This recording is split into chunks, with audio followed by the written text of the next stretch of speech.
This is the Sirui SQ75 tripod system, and this might be the last tripod you're ever gonna need.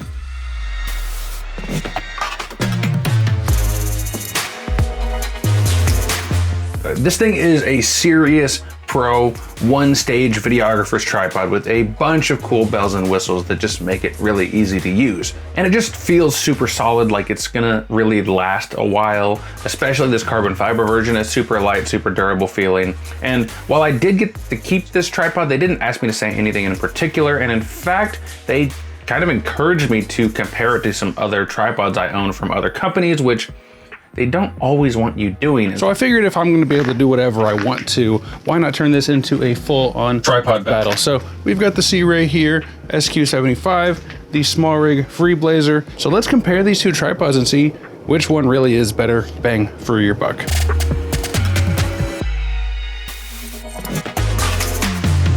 So to put the build quality in context, let's talk about the price of these other tripods. So when I looked up the Sirui, I was kind of shocked to see that a carbon fiber version with the video head was a mere 250 American buckos.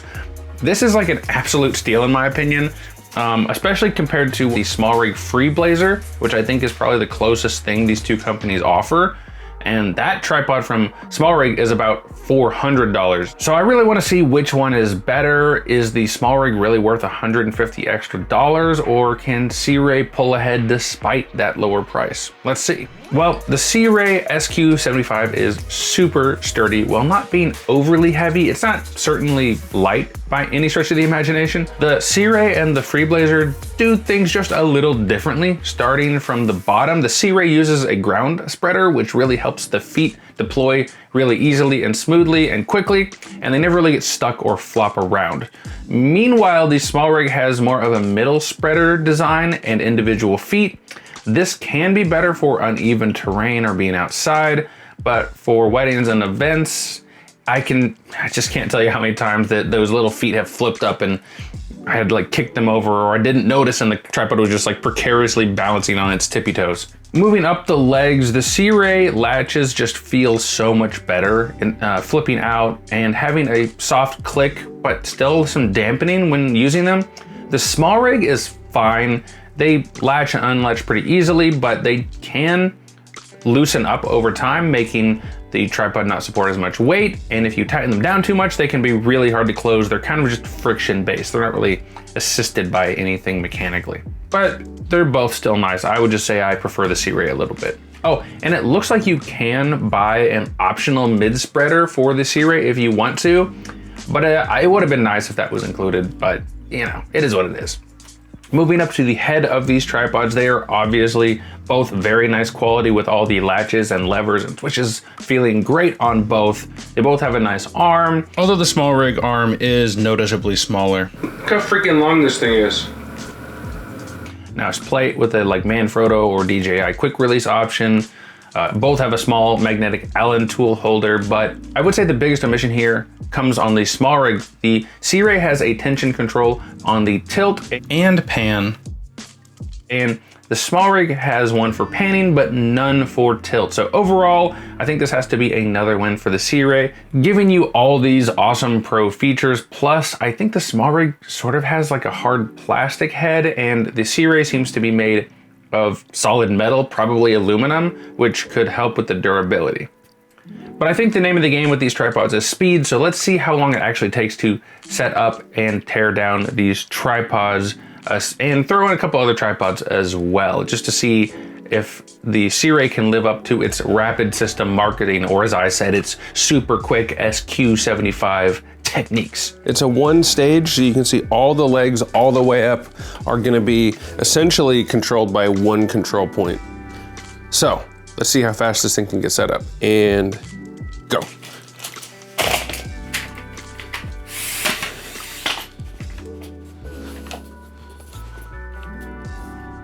Pretty quick, not bad. Let's see how fast this thing is to set up.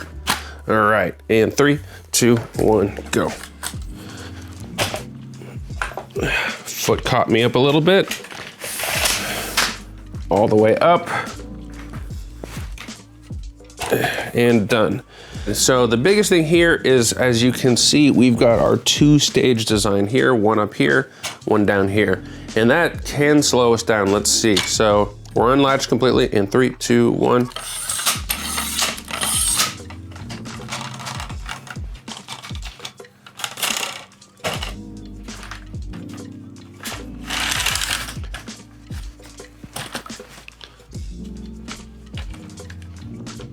Time. So as you can see, definitely a little bit slower. So you can see here, it's about 8 seconds setup for the C-Ray, about 10 seconds for the Freeblazer, and a whole whopping 16 seconds for the heavy duty SmallRig tripod. So the C-Ray definitely wins on speed of setting up. But let's say you're in a hurry to leave, which does happen, like getting kicked out of churches at a wedding. Which tripod is easier to tear down? So here we go. 3, 2, 1, go.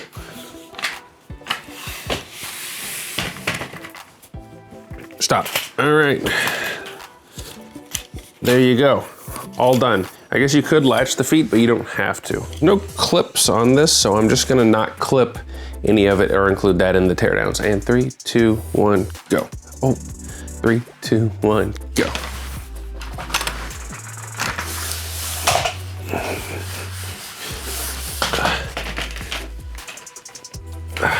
And done. Oh, see, this is one thing that happens. Oh, God. And then tear down, and 3, 2, 1.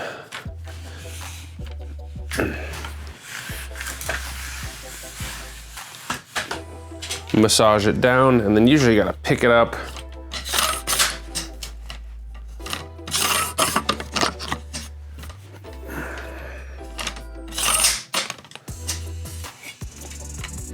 Pretty slow, pretty slow. And so the C-Ray takes the lead again, being about 8 or 9 seconds to tear down.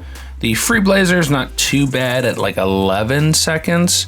And then the cheaper heavy duty tripod is almost 20 seconds to get this thing fully tore down. And related to setting up and tearing down, I would say the C-Ray is also easily the smoothest to adjust the height up and down, but more on that in a second. The Freeblazer is okay. Let me kind of show you.